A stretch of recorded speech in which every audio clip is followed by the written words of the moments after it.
jika akan menemui Sang Pencipta, pasti ruh kita akan dicabut oleh malaikat maut. Tak ada yang bisa menghindar jika ajal sudah datang menjemput. Namun ternyata ada ruh yang tidak bisa dicabut dari berbagai arah. Malaikat pun bingung, lalu dengan apa malaikat maut mencabut ruh tersebut?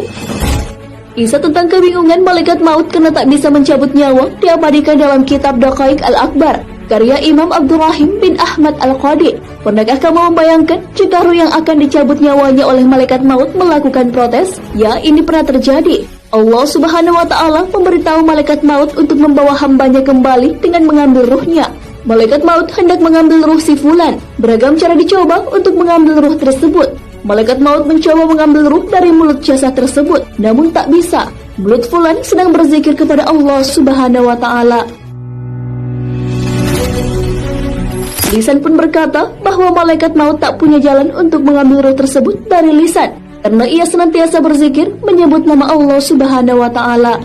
Karena tak berhasil, malaikat maut pun kembali menghadap Allah dan mengadukan apa yang sedang dialaminya.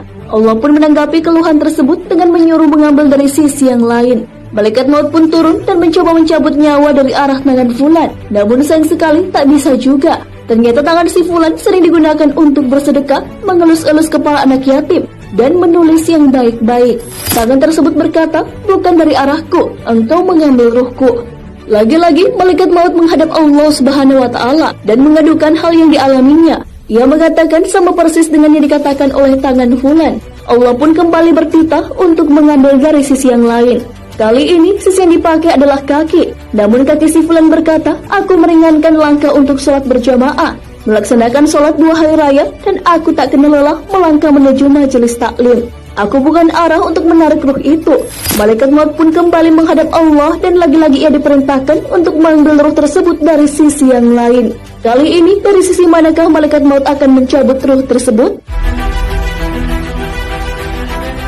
Kini malaikat maut hendak mengambil ruh fulan dari arah telinga. Namun telinga si fulan bercakap bahwa ia sering mendengarkan bacaan Al-Quran, mendengarkan azan dan mendengarkan zikir. Telinga fulan bukanlah sisi yang tepat untuk mengambil ruh tersebut. Ia pun kembali menghadap Tuhannya dan mendapat perintah yang sama. Malaikat maut mencoba menjemput ruh itu dari kedua mata fulan. Apakah yang dikatakan oleh kedua mata itu? Mata tersebut berucap, kami berdua melihat mushaf Al-Quran, memandang wajah ulama, memandang kedua orang tua, dan memandang orang-orang soleh. Aku pun bukan arahmu, merenggut ruh. Malaikat itu pun kembali menghadap Allah dan mengadukan bahwa tiap-tiap sisi yang ia akan coba untuk mengambil ruh fulan memiliki jawaban masing-masing. Akhirnya Allah pun memberikan solusi atas kebingungan yang dihadapi oleh malaikat maut. Allah Subhanahu wa Ta'ala menyuruh malaikat maut untuk menulis nama Allah di telapak tangan malaikat maut agar diperlihatkan kepada ruh tersebut. Setelah itu, malaikat maut pun segera menemui si fulan dan memperlihatkan telapak tangannya yang terdapat asma Allah Subhanahu wa Ta'ala.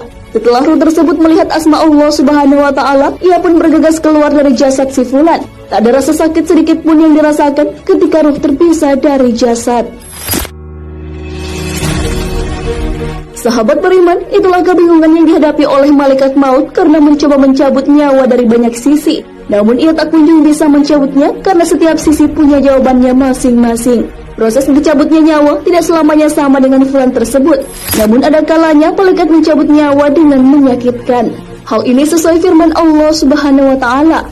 Alangkah dahsyatnya sekiranya kamu melihat di waktu orang-orang yang zalim berada dalam tekanan-tekanan sakratul maut, sedang para malaikat memukul dengan tangannya sambil berkata, keluarkan nyawamu.